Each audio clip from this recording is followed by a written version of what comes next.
ദൈവനാമം വാഴ്ത്തപ്പെടുമാറാകട്ടെ. ദൈവത്തിൻ്റെ കൃപയാൽ നമുക്ക് വീണ്ടും ദൈവവചന പഠനവുമായി സന്ദീപാൻ ദൈവം ഒരുക്കുന്ന അവസരത്തിനായി ഞാൻ ദൈവത്തെ സ്തുതിക്കുന്നു, സ്തോത്രം ചെയ്യുന്നു. നിങ്ങൾക്ക് ഏവർക്കും കർത്താവായ യേശുക്രിസ്തുവിന്റെ നാമത്തിൽ സ്നേഹ വന്ദനങ്ങളെ അറിയിക്കുന്നു. കഴിഞ്ഞ നാളുകളിൽ നിങ്ങൾ നൽകിയതായ പ്രോത്സാഹനത്തിന്, സഹകരണത്തിന്, പ്രാർത്ഥനയുടെ പിൻബലത്തിന് ഞങ്ങളോട് നന്ദി പറയുന്നു. ദൈവം നിങ്ങളെല്ലാവരെയും ധാരാളമായി അനുഗ്രഹിക്കുമാറാകട്ടെ. നാം ഇന്ന് നമ്മുടെ 14ാമത്തെ വിഷയം ആരംഭിക്കുകയാണ്. ഈ പാഠ്യപദ്ധതിയിൽ നമ്മുടെ 14ാമത്തെ വിഷയമായ കൊരിന്ത്യർക്ക് എഴുതിയ 2-ാം ലേഖനം ആരംഭിക്കുന്നു. കഴിഞ്ഞ 13 വിഷയങ്ങൾ പൂർത്തീകരിപ്പാൻ ദൈവം സഹായിച്ചു. നേരത്തെ സൂചിപ്പിച്ച പോലെ തന്നെ നിങ്ങളുടെ പ്രാർത്ഥനയുണ്ട്, നിങ്ങളുടെ സഹകരണമുണ്ട്, നിങ്ങളുടെ പ്രോത്സാഹനമുണ്ട്. അതെല്ലാം ഓർത്ത് സ്തുതിക്കുകയാണ്. ഞങ്ങൾ കഴിഞ്ഞ ദിവസം ഞങ്ങളുടെ അധ്യാപക സമിതി കൂടിയപ്പോൾ ഞാനിങ്ങനെയോട് പറയേണ്ടതായി തീർന്നു. നമ്മുടെ ആദ്യ സമയങ്ങളിൽ ഈ പാഠ്യപദ്ധതിയിൽ 1-ാമത്തെ ദിവസം അറ്റൻഡ് ചെയ്ത വ്യക്തികളുടെ നമ്പർ നമ്മൾ നോക്കുമ്പോൾ 58 പേരായിരുന്നു. നമ്മൾ റോമാലേഖനം അവസാനിപ്പിക്കുന്ന സമയത്തുള്ള കണക്ക് നോക്കുമ്പോൾ ഒരു ദിവസം 250-ലധികം പേർ ഈ ക്ലാസ്സിൽ ഇപ്പോൾ അറ്റൻഡ് ചെയ്ത് ദൈവം പഠിക്കുന്നുണ്ട്. അവരെ ഓർത്ത് ഞാൻ ദൈവത്തെ സ്തുതിക്കുന്നു. എത്രത്തോളം ദൈവം സഹായിച്ചത് ഓർത്ത് ദൈവത്തെ സ്തുതിക്കുകയാണ്. വിശേഷാൽ ഞാൻ പലപ്പോഴും സൂചിപ്പിച്ച ചെറിയ സംവിധാനങ്ങൾ ഉപയോഗിച്ചുകൊണ്ടാണ് നമ്മൾ ഈ പാഠ്യപദ്ധതി തുടങ്ങിയിട്ടുള്ളത്. മറ്റുള്ള വലിയ സംഘടനകൾക്കുള്ളതുപോലെയായ സൗകര്യങ്ങളൊന്നും നമുക്കില്ലാത്തതിൻ്റെ പേരിൽ ഒരു ചെറിയ മൊബൈൽ വെച്ച് ഒരു ചെറിയ ഷെഡിനകത്ത് ഇരുന്നിട്ടൊക്കെയാണ് ഈ സംഭവം ചെയ്യുന്നത്. അല്ലാണ്ട് സ്റ്റുഡിയോ മറ്റു സംവിധാനങ്ങളൊന്നും നമുക്കില്ല. അപ്പോൾ അതുകൊണ്ട് ഈ ചെറിയ സൗകര്യങ്ങൾ വെച്ച് നമ്മൾ ചെയ്യുമ്പോഴും എത്രത്തോളം ക്ലാസ്സുകൾ റെക്കോർഡ് ചെയ്യുവാനായിട്ട്, എഡിറ്റ് ചെയ്യുവാനായിട്ട്, സമയാസമയങ്ങളിൽ അപ്ലോഡ് ചെയ്യാനായിട്ട് കർത്താവ് സഹായിച്ചു. നിങ്ങളുടെ പ്രാർത്ഥനയ്ക്ക്, നിങ്ങളുടെ സഹായ സഹകരണത്തിന് വീണ്ടും വീണ്ടും വീണ്ടും നന്ദി പറയുകയാണ്. നിങ്ങളിൽ ഒരുപാട് പേര് ക്ലാസ്സുകൾ ഷെയർ ചെയ്യുകയും ഒരുപാട് പേര് മറ്റുള്ളവരോട് ഇതിനെക്കുറിച്ച് പറയുകയും ചെയ്തതിൻ്റെ പേരിലാണ് ഇപ്രകാരം ഒരു വർധനവ് നമുക്ക് ഉണ്ടാകുവാനിടയായിത്തീർന്നത്. കർത്താവ് താമസിച്ചാൽ ഇതൊരു ഈവനിങ് ക്ലാസ്സായും ഞങ്ങൾ ആരംഭിക്കുവാൻ ആഗ്രഹിക്കുന്നു. കുറച്ച് പേർക്ക് വൈകുന്നേരം അവരെ ജോലി കഴിഞ്ഞ് വന്ന് പഠിക്കുവാനായിട്ട് ഒരു ക്രമീകരണം ഒരുക്കുന്നു ആഗ്രഹിക്കുക. അപ്പോഴും നമ്മുടെ ഓൺലൈൻ ക്ലാസ് നടത്തുകയില്ല. കാരണം എല്ലാവർക്കും ഞങ്ങൾ ക്ലാസ് നടത്തി വന്നിട്ട് ഈവനിങ് ക്ലാസ്സിൽ അറ്റൻഡ് ചെയ്യുക എന്നുള്ളത് എളുപ്പമല്ലാത്തതുകൊണ്ട് ഓൺലൈൻ ക്ലാസ് ഒരിക്കലും നിർത്തുന്നില്ല. കർത്താവിൻ്റെ ഓരോ താമസിച്ചാൽ കർത്താവ് നമുക്ക് ആയുസ്സും ആരോഗ്യവും ഇങ്ങനെയെങ്കിലും ഈ ക്രമീകരണം മുന്നോട്ട് കൊണ്ടുപോകാനായിട്ട് നിങ്ങളെ സഹായിക്കുന്നെങ്കിൽ നിശ്ചയമായും ഇത് മുടങ്ങാതെ മുന്നോട്ട് പോകാൻ ഞങ്ങൾ ആഗ്രഹിക്കുന്നു. നിങ്ങളും വീണ്ടും തുടർന്നും പ്രാർത്ഥിക്കുക. നമ്മൾ കൊരിന്ത്യർക്ക് എഴുതിയ 2-ാം ലേഖനത്തിലേക്ക് പ്രാർത്ഥനയോടെ പ്രവേശിക്കുന്നു. നിങ്ങളും ഓർത്ത് ഓർമ്മിപ്പിക്കുകയാണ്. നമ്മുടെ പ്രായോഗിക ജീവിതത്തിൽ ദൈവത്തിൻ്റെ പരിശുദ്ധന്മാരുടെ ഇടപെടൽ ഉണ്ടാകണം എന്നുള്ളതാണ് ഈ കോഴ്സ് കൊണ്ട് ഞങ്ങൾ ആഗ്രഹിക്കുന്നത്. ഓരോ ക്ലാസ് കഴിയുമ്പോഴും നമ്മുടെ ഉള്ളിൽ പുതിയ ചിന്തകൾക്ക്, തീരുമാനങ്ങൾക്ക്, സമർപ്പണത്തിനൊക്കെ ഇടവരണം. കൂടുതലായി സുവിശേഷീകരണത്തിലുള്ള ബന്ധത്തിൽ നിങ്ങൾ ശക്തരാകണം. ആത്മീയമായി ശക്തിപ്പെട്ട് നിങ്ങൾ ഉൾപ്പെട്ട് നിൽക്കുന്ന പ്രസ്ഥാനത്തിനും നിങ്ങളുടെ ലോക്കൽ സഭകൾക്കും നിങ്ങളൊരു അനുഗ്രഹമായി തീരണം. സർവോപരി ദൈവ നാമമഹത്വത്തിനും ദൈവ രാജ്യവ്യാപ്തിക്കും നിങ്ങൾ ഒരു ഉപകരണങ്ങളായി മാറണമെന്നുള്ളതാണ് ഞങ്ങളുടെ ആഗ്രഹവും പ്രാർത്ഥനയും. എന്നാൽ നിങ്ങളെല്ലാവരെയും സഹായിക്കുമാറാകട്ടെ. എനിക്കറിയാം ഒരുപാട് ബന്ധപ്പാടുകളുണ്ടായിട്ടും നിങ്ങളിതിൽ വചനം പഠിക്കാൻ കാണിക്കുന്ന ഉത്സാഹത്തെ ഓർത്ത് ശ്രദ്ധിക്കുകയാണ്. ഓക്കെ, നമുക്കറിയാം 2 കൊരിന്ത്യർ ഏകദേശം AD 60 എഴുതപ്പെട്ടു എന്നൊക്കെ പണ്ഡിതന്മാർ അവകാശപ്പെടുന്നുണ്ട്. അപ്പോസ്തല പ്രവൃത്തി 19-ാം അധ്യായത്തിൻ്റെ 23 മുതൽ 20-3 വരെ പറയുന്ന ആ സംഭവത്തിന് ശേഷമായിരിക്കാം ഈ പുസ്തകം രചിക്കപ്പെട്ടതെന്ന് വേദപണ്ഡിതന്മാർ കരുതുന്നു. അതിനാധാരമായ 2 കൊരിന്ത്യർ 1:8 അതിന് ആധാരപര വചനം നമുക്ക് നൽകുന്നുണ്ട്. ഗ്രന്ഥകാരൻ പൗലോസ് നമുക്കറിയാം.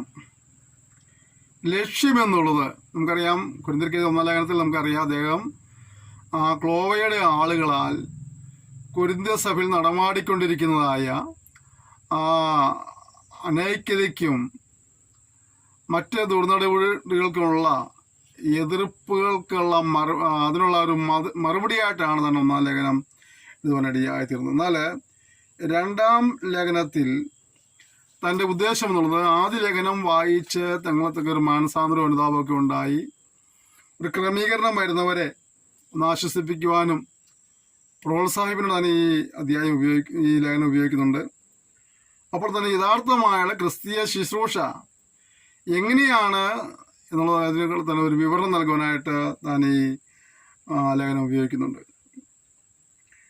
അവരുടെ ജീവിതത്തിലുണ്ടായ ആ ക്രമീകരണങ്ങളിൽ സന്തോഷിപ്പിച്ചും പ്രോത്സാഹിപ്പിച്ചും അവരെ ആശ്വസിപ്പിച്ചും എഴുതുന്ന ഭാഗങ്ങളായ 1 മുതൽ 2:17 വരെയും 7:1 മുതൽ 16 വരെയൊക്കെ നമുക്ക് കാണുമ്പോൾ അവരെ പ്രോത്സാഹിപ്പിക്കുന്ന ആശ്വസിപ്പിക്കുന്നതായ കാര്യങ്ങൾ കാണാൻ കഴിയുന്നുണ്ട്. അതുപോലെ തന്നെയാണ് യഥാർത്ഥമായ ക്രിസ്തീയ ശുശ്രൂഷ പ്രകാരം എന്നുള്ളത് 3-ാം അധ്യായത്തിൻ്റെ 1 മുതൽ 6:18 വരെയുള്ള വചനങ്ങളിലൂടെ താൻ അത് അവിടെ വെളിപ്പെടുത്തുകയാണ്. അപ്പോൾ അതൊക്കെ തൻ്റെ ലക്ഷ്യമായിരുന്നവരെ യഥാർത്ഥ ക്രിസ്തീയ ശുശ്രൂഷ എപ്രകാരമാണെന്ന് ബോധ്യമാക്കുക എന്നുള്ളത് അവരുടെ അദ്ദേഹത്തിൻ്റെ ലക്ഷ്യമായിരുന്നു. അതുപോലെ ദാനധർമ്മത്തെക്കുറിച്ചുള്ളതായ പഠിപ്പിക്കൽ, ആവശ്യമായ നിർദ്ദേശങ്ങൾ നൽകുന്നതായ ഒരു പഠനവും അവിടെ ഉണ്ടായിരുന്നു. 8-ാം അധ്യായത്തിൻ്റെ 1 മുതൽ 9-15 വരെ പഠിക്കുമ്പോൾ നമുക്ക് ആ കാര്യം മനസ്സിലാക്കാൻ കഴിയുന്നുണ്ട്. 10-1 മുതൽ 12-18 വരെ പഠിക്കുമ്പോൾ തൻ്റെ അപ്പസ്തോലത്തെ ചോദ്യം ചെയ്യുന്ന ഒരുപാട് ആളുകൾ അവിടെ ഉണ്ടായിരുന്നു.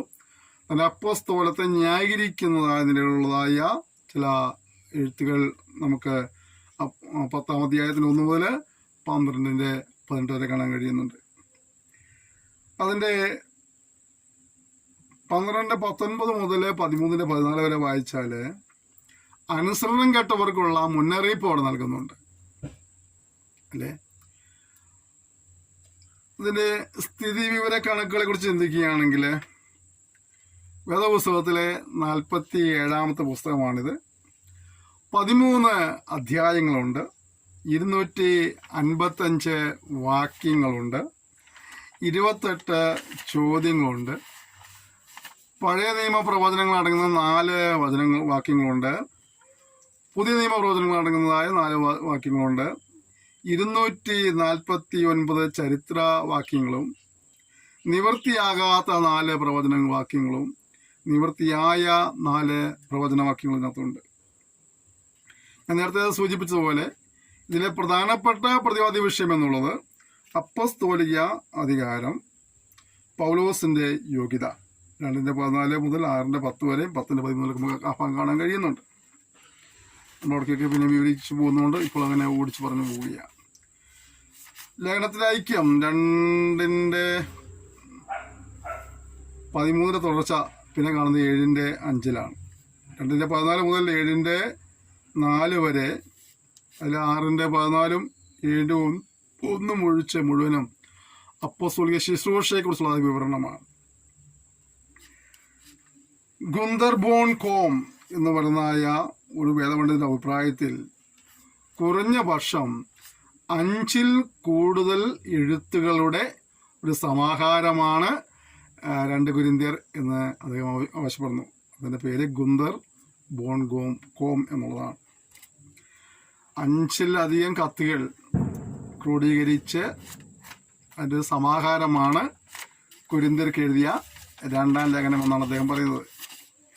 അദ്ദേഹം അതിനൊരു ചെറിയ വിവരം കൊടുക്കുന്നതാണ്. കത്ത് 1 അല്ലെങ്കിൽ 1-ാം കത്തിലെ വിശേഷ വിവരങ്ങൾ 2:14 മുതൽ 7:4 വരെ അപ്പോസ്തലിക ശുശ്രൂഷയാണ്. അതിൽ 6:14 മുതൽ 7:1 വരെയുള്ള വാക്യങ്ങളെ ഒഴിവാക്കിക്കൊണ്ടാണ് ആ വിഷയം ഉൾപ്പെടുത്തിയിരിക്കുന്നത്. രണ്ടാമത്തെ കത്ത് 10:1 മുതൽ 13 ലാസ്റ്റ് വരെയുള്ള വാക്യങ്ങളാണ്. കഠിന ലേഖനം എന്നൊക്കെയാണ് അത് പറഞ്ഞത്. 2:4, 7:8 ആ പദം കാണാൻ കഴിയുന്നുണ്ട്. കഠിനമായ ഉപദേശം, കഠിന ലേഖനം, കഠിനമായ ഉപദേശം എന്നൊക്കെയുള്ള പദങ്ങൾ അവിടെ ഉപയോഗിക്കുന്നുണ്ട്. മൂന്നാമത്തെ കത്തെന്ന് അദ്ദേഹം സൂചിപ്പിക്കുന്നത് 1:1 മുതൽ 2:13 വരെയും 7:5 മുതൽ 16 വരെയൊക്കെ മൂന്നാമത്തെ കത്ത് എന്ന് അദ്ദേഹം വിശേഷിപ്പിക്കുന്നു. അതുപോലെ അനുരജ്ഞനവും സ്തോത്രവും ഒക്കെ അവിടെ കാണാൻ കഴിയുന്നുണ്ട്. നാലാമത്തെ കത്തിൽ കൊരിന്തിലെ ധനശേഖരാർത്ഥം 8:1 മുതൽ അവസാനത്തെ വാക്യം വരെ കാണാൻ കഴിയും. നാലാമത്തെ കത്തിൻ്റെ ഉള്ളടക്കമാണത്. അഞ്ചാമത്തെ കത്തിൻ്റെ ഉള്ളടക്കമായി അദ്ദേഹം പറയുന്നത് ധനശേഖരാർത്ഥം ത്വരിതപ്പെടുത്തലാണ്.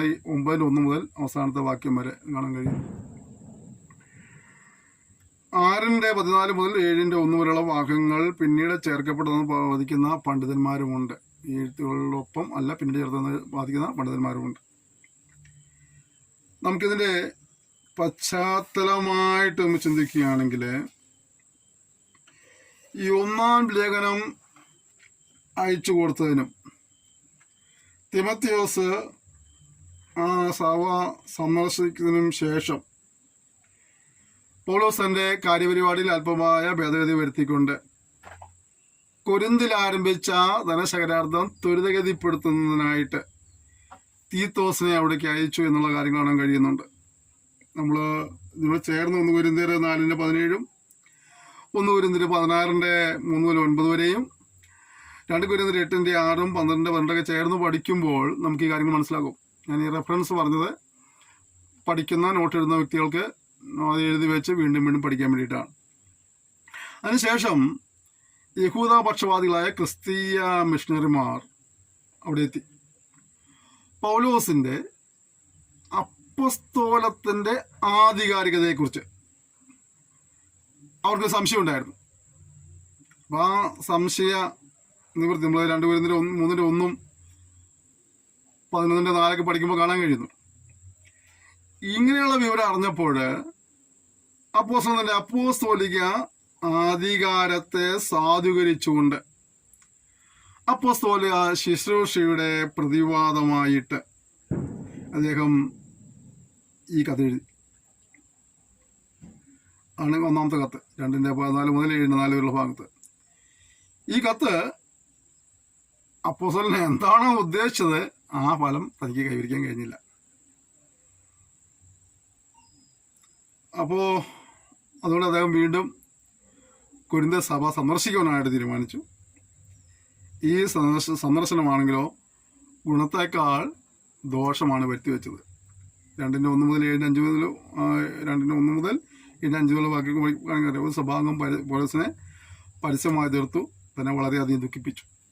2:5, 7:12 കൊരിന്തിൽ നിന്നും മടങ്ങിയ ശേഷം വളരെ കണ്ണുനീരോടും ഹൃദയവേദനയോടും അതേസമയം അവരെ ശാസിച്ചും കൊണ്ട് അപ്പോസ്തലൻ അവർക്ക് കത്ത് എഴുതി. 2:4 അതാണ് കഠിന ലേഖനം എന്നറിയപ്പെടുന്ന കത്ത്. അധ്യായം 10, 11, 12, 13 ഒക്കെ അതിൽപ്പെട്ടതാണ്. തുടർന്ന് അപ്പോസ്തലൻ തീത്തോസിനെ കൊരിന്തിലേക്ക് അയച്ച് നമ്മൾ 2:12, 13, 7:5, 6 പഠിക്കും കാണാം. എന്നാൽ അവൻ മടങ്ങുന്നതിന് മുമ്പ് അപ്പോസ്തലൻ അറസ്റ്റ് ചെയ്യപ്പെട്ടു. ഏതാനും ഭാഗങ്ങൾ ജയിലിൽ കിടക്കേണ്ടി വന്നു. ആസിലെ കഷ്ടത 1:8 മുതൽ 11 വരെ.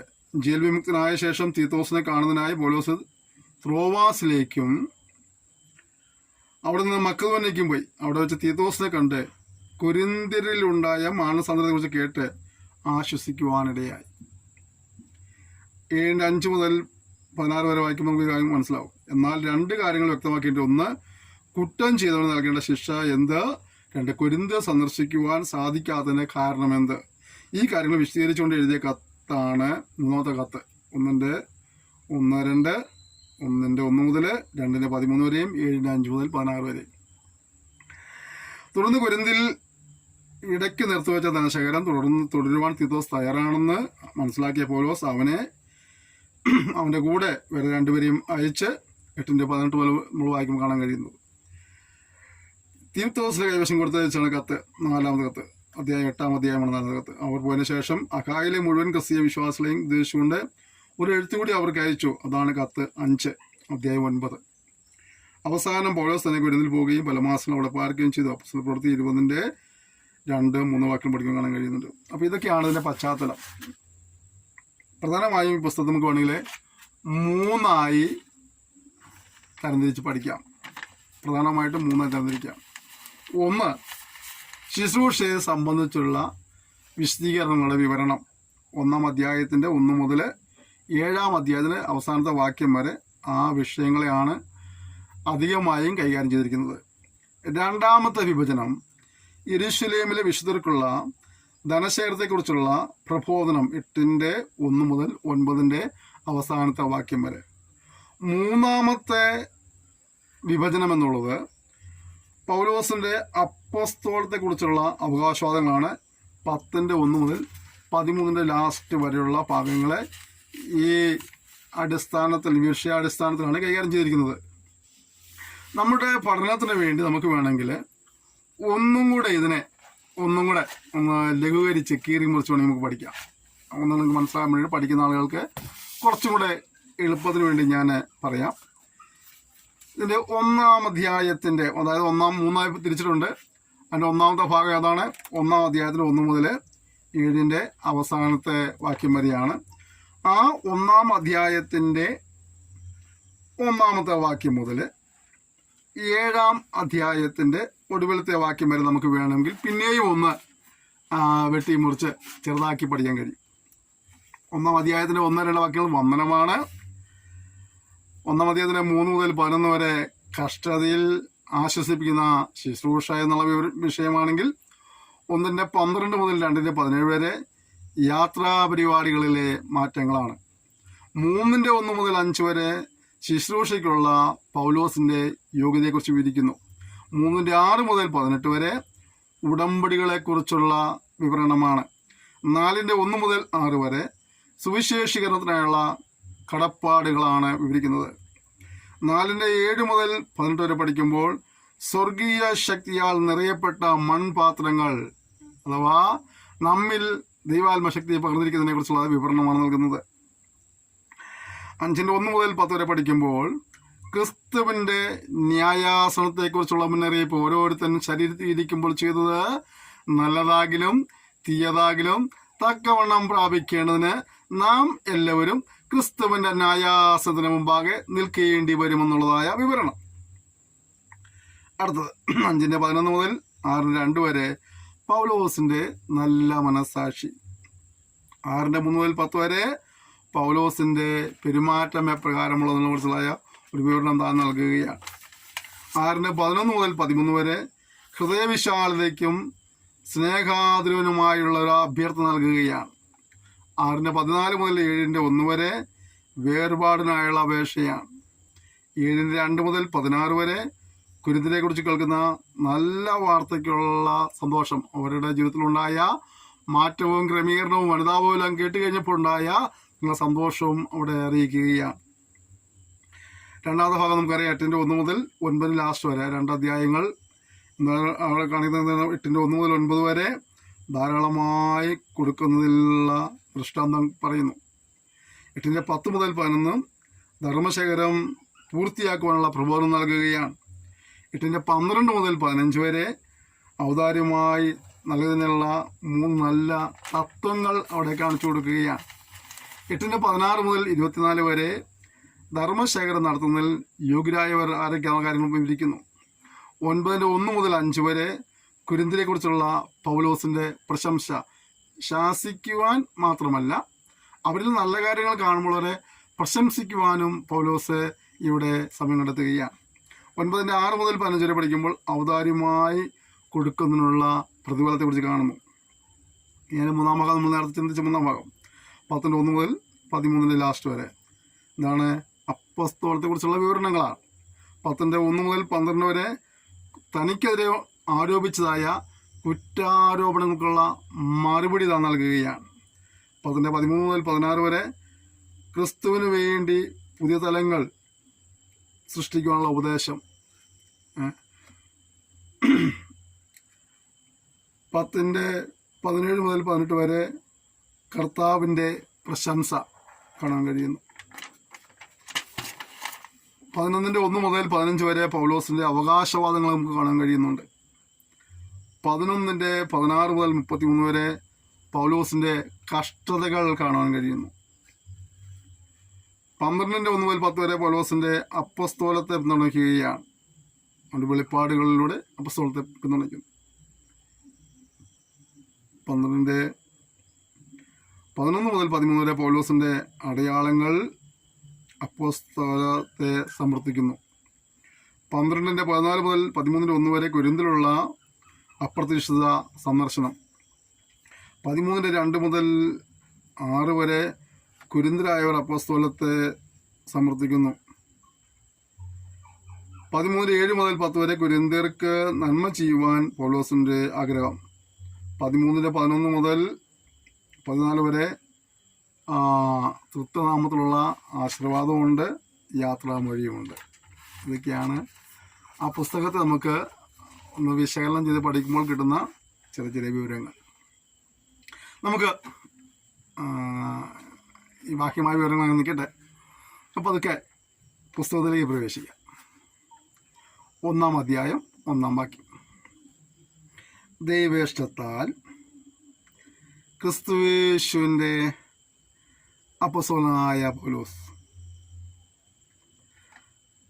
അപ്പോൾ നമ്മളൊക്കെ ഈ സ്ഥാനങ്ങൾ വഹിക്കുന്നതിൻ്റെ പുറകിൽ നമ്മുടെ ഈ ആഗ്രഹങ്ങളൊന്നുമില്ലായിരുന്നു. നമ്മളെപ്പോഴുള്ളൊരു തീരുമാനം എടുത്തിട്ടുണ്ടായിരിക്കും, അതൊക്കെ പിന്നീട് കാര്യങ്ങൾ. എന്നാൽ നമ്മൾ ഈ ഭാഗത്തേക്ക് വരുവാൻ, നാം രക്ഷ പ്രാപിക്കുവാൻ, നാം കർത്താവിനെ വില ചെയ്യുവാൻ, നമ്മുടെ സാക്ഷിയായി തീരുവാൻ ഒക്കെ കാരണഭൂതനായവൻ നമ്മുടെ ദൈവമാണ്. അവൻ്റെ ഇഷ്ടത്താൽ, നമ്മുടെ തീരുമാനത്താലാണ് നമ്മളിവിടെ ആയിരിക്കുന്നത്. മറ്റൊരു കാര്യം പറയാം, ലോകത്തിലെ ഒരു മനുഷ്യനും നമ്മെ റെക്കമെൻഡ് ചെയ്തിട്ടല്ല നാം ഈ പൊസിഷനിലെത്തിയത്. ഒരു കൂട്ടർക്കും യാതൊരു അവകാശവാദവും പറയാനില്ല നമ്മൾ സ്ഥാനത്തെത്തിയതിൻ്റെ പറയുന്നത്. ചില പറയും ഞാൻ അവനെ വളർത്തി, നമ്മൾ മനുഷ്യനോട് വളർത്തിയ ആളുകളൊക്കെ ഉണ്ട്, പ്രോത്സാഹിപ്പിച്ചവരുണ്ട്. എന്നാൽ എൻ്റെ അനുഭവം വെച്ച് ഞാൻ പറയാം, എൻ്റെ ശുശ്രൂഷയുള്ള ബന്ധത്തിൽ എന്നെ വളർത്തിയവരും പ്രോത്സാഹിപ്പിച്ചവരും വിരളമായിരുന്നു. അതിൽ എനിക്ക് അല്പമെങ്കിലും നന്ദി പറയുവാനുണ്ടെങ്കിൽ ഇപ്പോൾ കർത്താവിന്റെ സന്നിധിയിൽ വിശ്രമിക്കുന്ന പാസ്റ്റർ ടി ജെ തോമസ്, അദ്ദേഹത്തിൻ്റെ കുടുംബത്തോടും അദ്ദേഹത്തോടുള്ള നന്ദിയാണ്. ശുശ്രൂഷയിൽ എന്നെ പ്രോത്സാഹിപ്പിച്ച വിരലിലെണ്ണാവുന്ന ചിലരിൽ പ്രധാനിയായ നിർത്തദാസൻ പാസ്റ്റർ ടി ജെ തോമസ്. അതേസമയം ഞാൻ ശുശ്രൂഷയിൽ വളർന്നു കണ്ടുകൊണ്ട് എൻ്റെ ശുശ്രൂഷയ്ക്കുള്ള അവസരങ്ങളെ നഷ്ടപ്പെടുത്തിയ ഒരുപാട് മിടുക്കന്മാരുണ്ട്. എനിക്ക് ആ അവസരങ്ങൾ ലഭിക്കാതിരിക്കാൻ വേണ്ടി ഒരുപാട് അത്യുദ്ധാനം ചെയ്ത ആളുകളുണ്ട്. അവരൊക്കെ ആ വഴിക്ക് പോട്ടെ. എന്നാൽ ഞാൻ മനസ്സിലാക്കുന്ന കാര്യം, നിരുത്സാഹപ്പെടുത്തിയവരോ പ്രോത്സാഹിപ്പിച്ചവരോ അല്ല ഞാൻ ഈ ശുശ്രൂഷയിൽ വരുവാനായിട്ട് ആദ്യം തീരുമാനമെടുത്തത്. പിന്നെ ആരാണ്? സ്വർഗത്തിലെ ദൈവമാണ്. അത് നിങ്ങളോട് പറയുന്നത്, നിങ്ങൾ കർത്താവിൻ്റെ ഭാഗത്തേക്ക് വന്നത്, രക്ഷിക്കപ്പെട്ടത്, സ്നാനപ്പെട്ടത്, ദൈവസഭയുടെ അംഗമായി തീർന്നത്, ദൈവിക ശുശ്രൂഷകന്മാരായി തീർന്നത് ഒക്കെ ദൈവത്താലുള്ള വിളിയാൽ, ദൈവത്തിൻ്റെ ഇഷ്ടത്താൽ ആകയാൽ മനുഷ്യൻ നിന്നെ തകർക്കുവാൻ കഴിയില്ലെന്ന് മനസ്സിലാക്കണം. ഒരുപക്ഷെ നിന്റെ വളർച്ചയെ തടയിട്ടുകൊണ്ട്, മുമ്പോട്ടുള്ള ഗമനത്തെ തടയിട്ടുകൊണ്ട് തന്നെ പല നിലകളെ നിരാശപ്പെടുത്തുവാനും നിരുത്സാഹപ്പെടുത്താനൊക്കെ അവർ ശ്രമിച്ചെന്ന് പറഞ്ഞേക്കാം. പക്ഷെ ഓർക്കേണ്ട ഒരു കാര്യം, നിന്റെ ഉടയവൻ സ്വർഗത്തിലെ ദൈവമായതുകൊണ്ട് വേറെ ആർക്കും ഇത് നശിപ്പിക്കുവാൻ കഴിയില്ല. നീ ദൈവേഷ്ടത്താൽ ഈ ശുശ്രൂഷ വന്നതാണ്. എൻ്റെ വ്യക്തിപരമായ അനുഭവം പറഞ്ഞാൽ എനിക്ക് ഒരിക്കലും താല്പര്യം ഉണ്ടായിരുന്നില്ല. ബന്ധക്കോസുകാരനാവാൻ എനിക്ക് താല്പര്യം ഉണ്ടായിരുന്നില്ല. ഒരു സുവിശേഷകനാകുവാൻ എനിക്ക് താല്പര്യം ഉണ്ടായിരുന്നില്ല. ഈ മാർഗത്തെ ഞാൻ ഏറ്റവും കൂടുതൽ വേർതിരുന്നൊരു മനുഷ്യനാണ്. ഒരു പടി കടന്നു പറഞ്ഞാൽ വേദപുസ്തകത്തെ ആക്രിക്കാർക്ക് തൂക്കി വിറ്റ ഒരു മനുഷ്യനാണ് ഞാൻ. ആ എന്നെ കൊണ്ട് ഈ പുസ്തകത്തിൻ്റെ സാക്ഷിയാക്കി തീർക്കുവാൻ ഒരുപാട് വേദികളിൽ ഈ പുസ്തകത്തിലെ വചനം പഠിപ്പിക്കുവാൻ, ഒരുപാട് സഭകളിൽ ഈ പുസ്തകത്തിലെ വചനത്തെ പഠിപ്പിക്കുവാൻ, സോഷ്യൽ മീഡിയയിൽ വിവിധ നിലകളിൽ ഈ ദൈവവചനത്തിൻ്റെ വക്താവായി മാറുവാൻ സ്വർഗത്തിലെ ദൈവത്തിന് ഇഷ്ടം തോന്നി അവൻ നിലനിർത്തി എന്നുള്ളതാണ്. അല്ല, എൻ്റെ വിശുദ്ധിയുടെ ഒരു അംശം പോലുമില്ല കാരണമായി തീരുവാൻ, എൻ്റെ പ്രാർത്ഥനയുടെ ഒരു അംശം പോലുമില്ല, എൻ്റെ സമർപ്പണമോ തീരുമാനമോ ഒന്നും ഉണ്ടായില്ല. മറിച്ച് എന്താണ്? ദൈവത്തിൻ്റെ ഇഷ്ടത്താൽ ഞാൻ ഇന്നും ആയിരിക്കുന്നു എന്നുള്ളതാണ്. അപ്പോൾ മനസ്സിലാക്കേണ്ട കാര്യം, നമ്മളാരും നമ്മുടെ സ്വന്തം ഇഷ്ടം കൂടി വന്നതല്ല. പിന്നെ എന്താണ്? ദൈവത്തിൻ്റെ ഇഷ്ടത്താലാ ദൈവം വിളിച്ചിട്ട് നമ്മളായിത്തീരുന്നതാ. അപ്പോൾ സൃഷ്ടാവായ ദൈവം, സകലത്തിനെയും ഉടയവനായവൻ നമ്മെ വിളിച്ചിരിക്കുന്നെങ്കിൽ നമ്മൾ നിരാശപ്പെട്ടുകൊണ്ട് ആവശ്യമില്ല. മനുഷ്യനെന്തും പറയട്ടെ. പൗലോസ് പറയുന്നില്ലേ, ഈ ക്രിസ്തുയേശുവിനാൽ തന്ന എൻ്റെ ഉദ്യോഗമാണ് ദൈവവചന പ്രഘോഷണം എന്നുള്ളത്. ദൈവത്താൽ ലഭിച്ച ഉദ്യോഗമാണ് ദൈവവചന പ്രഘോഷണമെന്ന് തനിക്കൊരു നിലയിൽ പറയുന്നുണ്ട്. അപ്പോൾ നമുക്ക് ലഭിച്ചൊരു ഉദ്യോഗമായത്. വേറെ പണിയെന്ന് വെച്ചാൽ വേറെ പണി ഉണ്ടായിരുന്നു, പക്ഷേ തമ്പുരാൻ ഈ പണിക്കായി വിളിച്ചു. ഇഷ്ടമുണ്ടായിട്ടല്ല, യിരെമ്യാവ് പറയുന്ന പോലെ അവൻ നമ്മൾ നിർബന്ധിച്ച് കൊണ്ടുവന്നതാണ്. അതുകൊണ്ട് പ്രിയപ്പെട്ടവരെ, നമുക്ക് ആ കാര്യങ്ങൾ സഹായിച്ച് മുന്നോട്ട് പോകാൻ കർത്താവ് സഹായിക്കട്ടെ. ദൈവേഷ്ടത്താൽ ക്രിസ്തുവേശുവിൻ്റെ അപ്പോസ്തലനായ പൗലോസും സഹോദരനായ തിമത്തിയോസും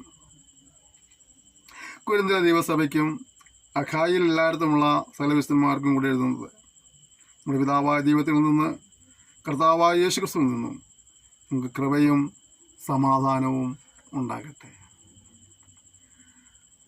എല്ലാവർക്കും വേണ്ടി എഴുതുക.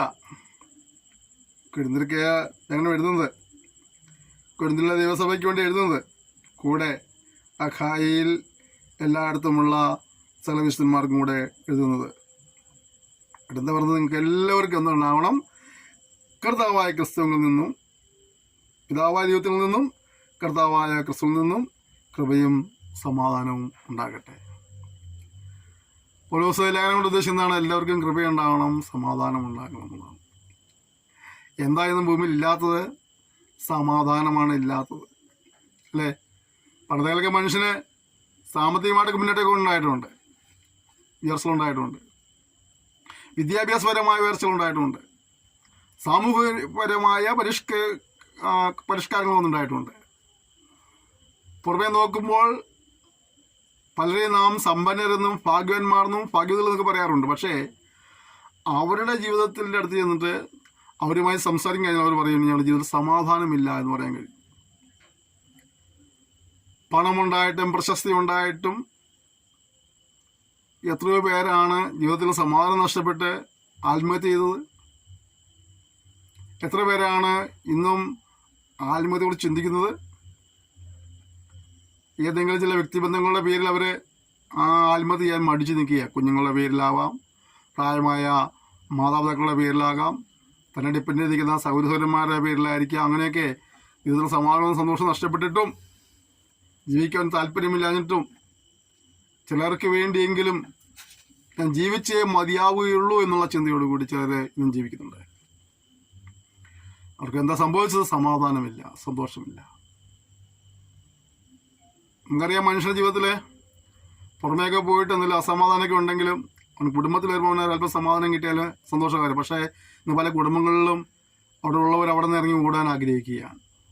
കാരണം വെളിയിൽ പോയി പിന്നെയും സമാധാനം കിട്ടും, കുടുംബത്തിന് അത്രയും സമാധാനമുള്ള ആളുകളുണ്ട്. അവരൊക്കെ മരണത്തെ പോലും ആഗ്രഹിക്കുന്നവരുണ്ട്, ഇതും വെറുത്തിരിക്കുന്ന ആളുകളുണ്ട്. അതിനും പറയുന്നു, നിങ്ങൾക്ക് എല്ലാവർക്കും കൃപയും സമാധാനവും ദൈവത്താൽ ലഭ്യമാവും. യേശു പറഞ്ഞില്ലേ, എൻ്റെ സമാധാനം നിങ്ങൾക്ക് തന്നേച്ചു പോകുന്നു, ലോകം തരുന്ന പോലെ അല്ല. നിങ്ങളുടെ പ്രിയപ്പെട്ടവരാരെങ്കിലും ഈ ദൈവം പഠിക്കുന്ന സന്ദേശങ്ങൾക്ക് ആരെങ്കിലും സമാധാനം നഷ്ടപ്പെട്ടവരായിട്ട്, സന്തോഷം നഷ്ടപ്പെട്ടായിട്ടിരിക്കുന്നെങ്കിൽ എൻ്റെ കർത്താവ് പറഞ്ഞ് കേട്ടില്ലേ, അധ്വാനിക്കുന്നവരും ഭാരം ചുമക്കുന്നവരുമായുള്ളവർ നിങ്ങൾ എൻ്റെ അടുക്കൽ വരുവീൻ, ഞാൻ നിങ്ങളെ ആശ്വസിപ്പിക്കാം. ഈ പല വാതിലും മുട്ടി നോക്കി ഇനി ആരും ആശ്വസിച്ചിട്ടില്ലായിരിക്കാം, ഇനി ആരും സ്നേഹിച്ചിട്ടില്ലായിരിക്കാം, ഇനി ആരും കരുതുന്നില്ലായിരിക്കാം. എന്നാൽ ഈ സമയം സ്നേഹവാനായ ദൈവത്തിനെ വിളിക്കുന്നു, എൻ്റെ അടുക്കൽ വരിക, ഞാൻ നിന്നെ ആശ്വസിപ്പിക്കാം. എൻ്റെ സമാധാനം നിങ്ങൾ തന്നേച്ചു പോകുന്നു. ലോകം തരുന്നത് പോലെ അല്ല. ലോകത്തിലെ സമാധാനങ്ങൾ, തോന്നുന്ന സന്തോഷങ്ങളൊക്കെ ക്ഷണികമാണ്, നഷ്ടപ്പെട്ടു പോകുന്നതാണ്. പക്ഷേ കർത്താവ് പറയുന്നത്, എൻ്റെ സമാധാനം ഞാൻ നിങ്ങൾക്ക് തരികയാണ്. ആ സമാധാനം പ്രായപ്പോലാണ്. വചനം പറയുന്നു, സകല ബുദ്ധിയെയും കവിയുന്ന ദൈവസമാധാനം. സകല ബുദ്ധിയെയും കവിയുന്ന ദൈവസമാധാനം. ആ സമാധാനം പ്രാപിപ്പാൻ, ആ സന്തോഷം പ്രാപിപ്പാൻ സർവശക്തനായ ദൈവം നിങ്ങളെല്ലാവരും സഹായിക്കുമാറാകട്ടെ. ഒരു നിമിഷം നിങ്ങൾക്ക് വേണ്ടി പ്രാർത്ഥിക്കുവാൻ ആഗ്രഹിക്കുന്നു. എന്നോട് ചേർന്ന് പ്രാർത്ഥിച്ചാലും. പക്ഷെ നമ്മൾ ഇതുവരെ മുഖാമുഖം കണ്ടിട്ടില്ലാത്ത വ്യക്തികളായിരിക്കാം. ഒരുപക്ഷെ ഒരു വാട്സപ്പ് മെസ്സേജിലൂടെ പോലും, ഒരു കോളിലൂടെ പോലും നമ്മൾ വിളിക്കുകയോ സംസാരിക്കുന്ന ആളുകളായിരിക്കാം. പക്ഷെ നിന്നെ ശരിക്കും അറിയുന്ന ദൈവം നമ്മുടെ സ്ഥാനത്തോടെ വെളിപ്പെടുന്നുണ്ട്. എന്നെ അറിയുന്ന ദൈവം ജീവിതത്തിൽ സമാധാനവും സന്തോഷവും തന്നവൻ, ഇനിയും സഹായിപ്പാൻ വിശ്വസ്തനാണ്. ഹൃദയം നിറങ്ങിയവർക്ക് യഹോവ സമീപസ്ഥനാകുന്നു. മനസ്സ് തകർന്നവരെ അവൻ രക്ഷിക്കുന്നു. മനസ്സ് തകർന്നവരെ പിന്നെയും പിന്നെയും കുത്തി വേദനിപ്പിക്കാനായിട്ട് മനുഷ്യൻ ശ്രമിക്കുമ്പോൾ ഞാൻ ആശ്വസിപ്പിക്കുന്ന ദൈവമുണ്ട്. ആദ്യം ഇതിനെ വിളിക്കുക, എൻ്റെ അടുക്കൽ വരിക, ഞാൻ നിന്നെ ആശ്വസിപ്പിക്കാം. വളരെ ചെന്ന് ഒരുമിച്ച് പ്രാർത്ഥിക്കുക. സ്വർഗീയ പിതാവേ, സെക്ഷനായ സ്തോത്രം ചെയ്യുന്നു. ഈ സന്ദേശം ഇട്ടുകൊണ്ടിരിക്കുമ്പോൾ തന്നെ ജീവിതത്തിലെ സമാധാനമില്ലാതെ, സന്തോഷമില്ലാതെ നെടുവീർപ്പിട്ട് കഴിയുന്ന, ജീവിതത്തെ മടുത്ത് ഇത് വേണ്ട ചിന്തിക്കും, അപ്പോൾ തന്നെ തൻ്റെ ചുറ്റുപാടുള്ള ചിലരെ ഓർത്തുകൊണ്ട് ഇത് അവസാനിപ്പിക്കാൻ ഉത്സാഹിക്കാതെ ജീവിക്കുവാൻ മുമ്പിൽ കൊള്ളുന്ന ഒരു ജീവിത സ്വർഗം കാണുന്നല്ലോ. ഇത് തുടരണമേ കർത്താവേ. ഇവരാശ്വസിപ്പിക്കുമാറാകണമെന്ന് പ്രാർത്ഥിക്കുകയാണ്. ഹൃദയം തുടങ്ങിയ അവസ്ഥകൾ കർത്താവ് മാറ്റം വരുത്തി സമാധാനവും സന്തോഷവും നമുക്ക് പ്രദാനം ചെയ്യുമാറാകണമെന്ന് പ്രാർത്ഥിക്കുന്നു. കർത്താവ് തന്ന അധികാരത്താൽ ഈ വ്യക്തികളെ പിതാവിൻ്റെയും പുത്രൻ്റെയും പരിശുദ്ധാത്മാവിൻ്റെ നാമത്തിൽ അനുഗ്രഹിച്ച് പ്രാർത്ഥിക്കുന്നു. ഞങ്ങൾക്ക് സമാധാനം നൽകണമേ, സന്തോഷം നൽകണമേ, രോഗസൗഖ്യം നൽകണമേ, കടഭാരങ്ങളെ മാറ്റണമേ. അവർ ഭാരപ്പെടുന്ന വിഷയങ്ങളുമേൽ ദൈവപ്രവൃത്തി വെളിപ്പെട്ട് എൻ്റെ നന്മയും സന്തോഷവും വിടുതലന്വയിപ്പാൻ ഇവരെ സഹായിക്കുമാറാണെന്ന് പ്രാർത്ഥിക്കുന്നു. ആത്മീയമായി, ഭൗമികമായി, ശാരീരികമായി, മാനസികമായിട്ടുള്ള ഇവർ അഭിവൃദ്ധി പ്രാപിപ്പാനായി കർത്താവ് സഹായിക്കണമേ. തിരുനാമത്തെ മഹത്വപ്പെടുത്തിയാട്ടെ, യേശുവിൻ നാമത്തിൽ തന്നെ ആമേൻ. ക്ഷമയോടെ ഈ സന്ദേശം ശ്രവിച്ചതിന് നന്ദി പറയുന്നു. ദൈവം എല്ലാവരെയും ധാരാളമായി അനുഗ്രഹിക്കുമാറാകട്ടെ. കർത്താവ് ഒരു താമസാൽ നമുക്ക് അടുത്ത സെക്ഷനിൽ വീണ്ടും കാണാം. അതുവരെയും കർത്താവ് തൻ്റെ വിസ്താരമായ ചെറുകടയിൽ നമ്മെ സൂക്ഷിക്കുന്നതിനായിട്ട് നമുക്ക് പരസ്പരം ഓർത്ത് പ്രാർത്ഥിക്കാം.